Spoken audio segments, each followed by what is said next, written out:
আচ্ছা, ভাবুন তো, একটি শেয়াল আর এক কাঁদি আঙুরের সাদামাটা একটা পুরনো রূপকথা কিভাবে মানব সভ্যতার একেবারে গভীরে গেঁথে থাকা একটা মনস্তাত্ত্বিক ধারণার জন্ম দিল। আজকের এই এক্সপ্লেনার বা বিশ্লেষণে আমরা ঠিক সেটাই গভীরভাবে খতিয়ে দেখব। চলুন শুরু করা যাক। এই পুরো বিষয়টাকে আরও ভালোভাবে বুঝতে আজকের আলোচনাকে আমরা মূলত 4টি ভাগে ভাগ করেছি।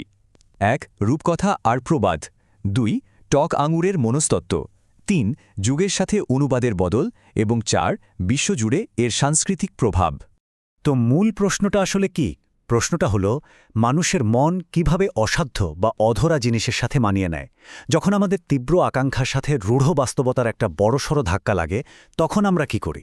এটা কিন্তু আমাদের সবারই খুব পরিচিত একটা মানবিক অভিজ্ঞতা, তাই না? আমরা কথায় কথায় প্রায়ই সাওয়ার গ্রেপস বা আঙ্গুর ফল টক কথাটা ব্যবহার করি, কিন্তু এটা শুধু একটা কথার কথা নয়। বাস্তবে এটা মানুষের মনের অত্যন্ত গভীর একটা প্রতিরক্ষামূলক ব্যবস্থা বা সাইকোলজিক্যাল ডিফেন্স মেকানিজম। সোজা কথায়, ব্যর্থতার গ্লানি ঢাকতে যে জিনিসটা পাওয়া গেল না তাকেই তাচ্ছিল্য করার যে সহজাত প্রবণতা, সেটাই হলো এই টক আঙ্গুর সিন্ড্রোম। 1 নম্বর পর্ব, রূপকথা এবং প্রবাদ। আমাদের এই মানসিক প্রতিরক্ষার উৎসটা আসলে কোথায়? ঈশপের এই গল্পটা আমাদের মানব সংস্কৃতিতে ঠিক কতটা গভীরে মিশে আছে জানেন? এই ছবিটি দেখুন। ওয়েলজের ক্যাসেল কক্ষের মতো ঐতিহাসিক দুর্গের ড্রয়িং রুমের দেয়ালে আক্ষরিক অর্থেই এই গল্পটা বড় করে আঁকা রয়েছে। সেকালে নৈতিক শিক্ষার একটা বড় হাতিয়ার হিসেবে এগুলোকে ঠিক এভাবেই ব্যবহার করা হতো। গল্পটার মূল কাঠামো কিন্তু একেবারেই সোজা। একটা ক্ষুধার্ত শেয়াল উঁচুতে ঝুলে থাকা লোভনীয় আঙুর দেখে বারবার লাফায়, কিন্তু কিছুতেই ছুতে পারে না। শেষমেশ হতাশ হয়ে সে হাল ছেড়ে দেয় আর বিড়বিড় করে বলে, আঙুর ফল তো টক। অর্থাৎ নিজের অহংকারের কারণে যখন কেউ নিজের সীমাবদ্ধতা মানতে চায় না, তখন নিজের ইগোকে বাঁচানোর জন্য সে ওই কাঙ্ক্ষিত জিনিসটাকেই তুচ্ছ প্রমাণ করার চেষ্টা করে। 2 নম্বর পর্ব, টক আঙুরের মনস্তত্ত্ব।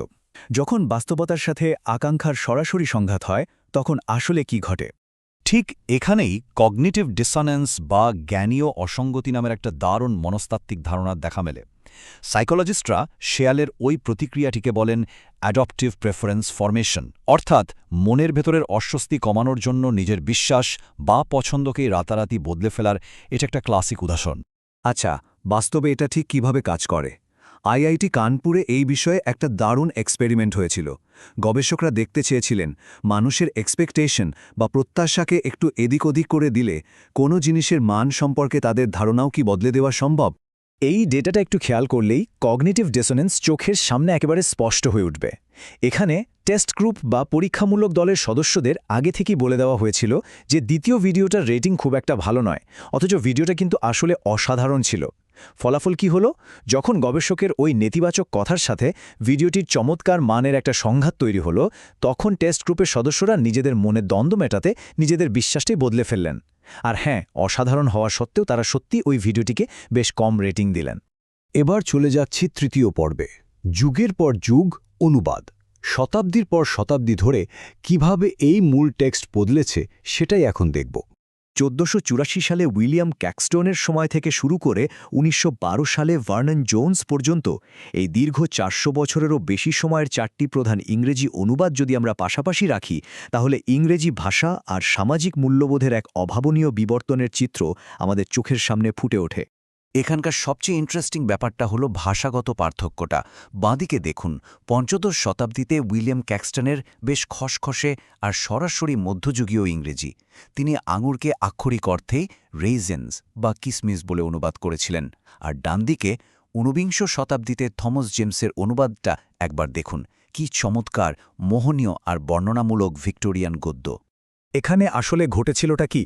অনুবাদকরা শুধু এক ভাষার শব্দ অন্য ভাষায় বসাচ্ছিলেন না, তারা একেবারে সচেতনভাবে ওই নির্দিষ্ট সময়ের মানুষের শিক্ষার হার, তৎকালীন দর্শন আর সামাজিক চাহিদার সাথে তাল মিলিয়ে পুরো গল্পটাকে নতুন করে সাজাচ্ছিলেন।